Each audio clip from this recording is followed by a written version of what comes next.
What's up, everyone? So I am looking into the future, the astrological future. So I'm going to show you my computer screen.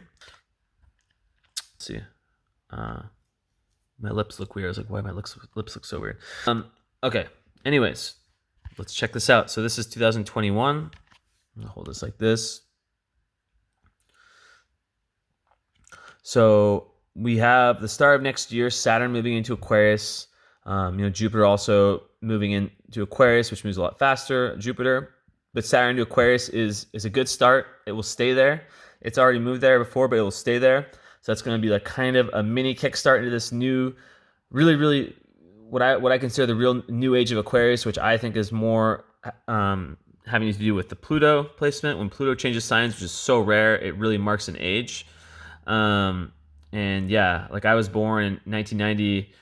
1988 to 98 were Pluto and Scorpio. After that was Sagittarius. So now in Capricorn, nearly in a few years in Aquarius. So that's how slow it moves. And I'm 30 years old, right? And I've only seen Pluto in Scorpio, Sagittarius, and Capricorn. So we'll continue to see Neptune in Pisces and Uranus in Taurus. So Uranus will go retrograde. So let's go kind of like mid-year, see where we're at. So yeah, still Saturn chilling around mid-Aquarius, Uranus mid-Taurus. So we'll see a square between Taurus and Aquarius. Between Saturn and Uranus. This could have revolution written all over it, but there'll not be the super dynamic power of Pluto to back it, which will actually be in a sextile or a trine aspect. No. One. It will be in a square with Neptune. So Pluto, or do they ever get close enough to really truly square? Let's see. I don't think so. Maybe. Nope. But it's very, very close to a square because it goes Pisces, right? Pisces, then Aquarius. That's one. No, what am I talking about? I meant to say sextile. What am I talking about? Sextile. So that actually could be some positive energy there. Okay. So that's kind of everything for that year. Let's go December and see where all the planets are at by the end of next year. Okay, we've got Taurus or Saturn still kind of, because it goes up and down, retrograde and direct. So it ends the year at 11 Aquarius, so it moves 11 degrees. Uranus at 10 Taurus, and Neptune at 20 Pisces. Pluto 25, only moving a few degrees, 25 Capricorn. So I really get the energy of 2021 as being kind of cleaning up the mess of this crazy 2020. That's what many people have said, and I feel that energy 100%. I'm not really looking so in depth at here, like at different aspects here. I'm just really trying to get the big picture. So 2022.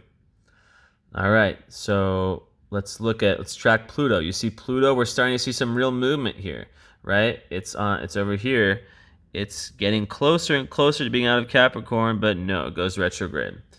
And also at the same time, Neptune is getting higher and higher in Pisces, closer to yours truly's Sun and Mercury, while it's squaring my Moon. Also quincunxing it'll quincunx my ascendant and conjunct my Sun and Mercury all at the same time. So that's going to be pretty intense. I have no idea what it's going to be like. So we got Saturn in the 20s. This is in April of Aquarius, and Uranus taking its time in Taurus. Okay.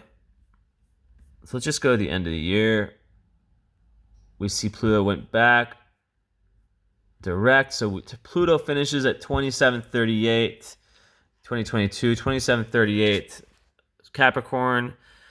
We've got Neptune at 2251 Pisces, Uranus at 15 Taurus, and 22 degrees Aquarius for Saturn. And I'm not really looking at Jupiter because it does move quite fast. And it's already, by the end of the year, just entering Aries. Next. So this is where it gets more and more interesting. Okay, so let's track Pluto, and let's see when it first enters Aquarius. It's March, right after my birthday, March 24th of 2023 is the first day that Pluto enters Aquarius, marking the beginning of a new age. Obviously, rumbles will be felt before that. And of course, it will go, very shortly after retrograde back into Capricorn. But that marks the start. And, okay, so Neptune still moving up in Pisces, 16 for 16 Taurus, and then we've entered Pisces for Saturn. So this is leading up to something, this amazing energy that I'm going to show you guys shortly. So let's just go. Okay, let's just skip ahead. So by the end of the year, we've got Pluto at 29. It went retrograde back direct at just about. It ends the year at 29:20 Cap. And then Neptune's at 25 Pisces, and we're nearly at 20 degrees Taurus for Uranus. And look at this. Mr. Saturn is catching up with Neptune. So there's going to be a Saturn-Neptune conjunction. So 2024.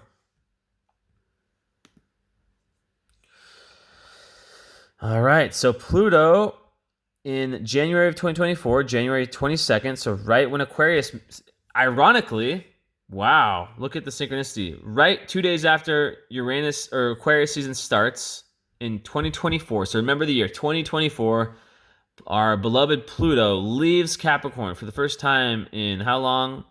Definitely over 10 years. I'm not really sure exactly how long it's been in Capricorn, but it enters Aquarius where it will stay.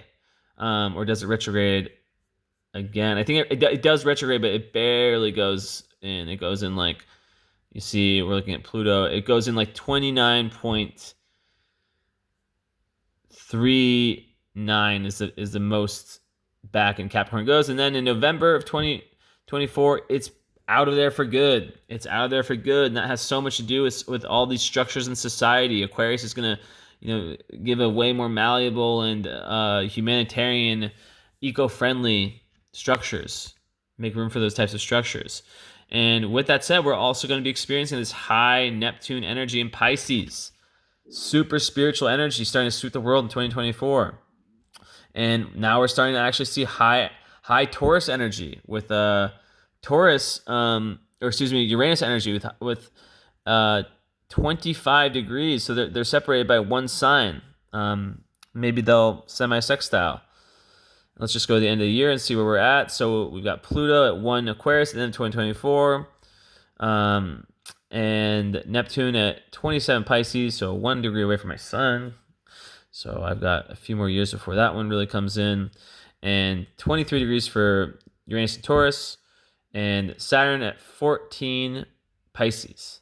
So this is the year that I think is really like amazing astrologically and gives me a lot of hope. Not that I don't have hope, but it just kind of it paints the picture of what will happen. So we got this high spiritual Neptunian energy, which is very interesting. And if I were to have a child, I'm just saying, like, if that happened during one of these years, like 2025 or 2026, their Neptune would be exactly on my Sun and Mercury, which would be really fucking crazy if that was the synchronicity. But I'm still very, unsure about children. But that's another story. So you got this Pluto in Aquarius and really kind of the revolutionary change. The world is changing, the times are changing, and we're really, really seeing results because Pluto is that powerhouse. But what this is leading up to, and then, of course, so we got 2 outers in Pisces, and then we've got this. Let's just go to the end of the year. Well, actually, there's one part of the year that I want to find, and it is right around, is it August or September? So in essence, it's when Saturn and Neptune will be conjunct. So Neptune will just enter Aries, right? So it's like at the start of August of 2025. So check this out. August 2025. Saturn, one Pisces, one Aries, conjunct Neptune, one Aries. At the same time, so all these changes are happening. We're going to feel this so intensely. When an outer planet changes houses or signs, you fucking feel it. And imagine 4 of them changing signs within a short period of time. I mean, Pluto, not really, because that it's just so damn slow. But regardless, Pluto will be at 2 degrees Aquarius, right? So it's an air sign, which will be in a trine, which is a smooth flowing aspect with that newly entered into Gemini, Uranus in Gemini. That is so dynamic. I just imagine such sweeping and quick changes occurring in all domains, right? Like intellectual, like tons of inventions coming, like new ways of thinking, logical ways of thinking that are linked with spirituality, because they're also in a sextile with Neptune and Saturn. So all 4, August 2025, all 4 of those outer planets will be in smooth flowing astrological relationships, meaning square, opposition, those count as difficult, tense astrological aspects. Trines, 120 degrees, sextiles, 60 degrees, those are smooth flowing. So my prediction of when the world will, like, by August 2025, the world will be a completely different place, and we're just starting to kind of feel what that's like. And next year, with Saturn moving into Aquarius, we're going to get a taste of some of that Aquarius energy when it permanently, or like essentially permanently, moves in there. And yeah, so that's about it. Just wanted to make this for you guys. Excited to see what people think of this.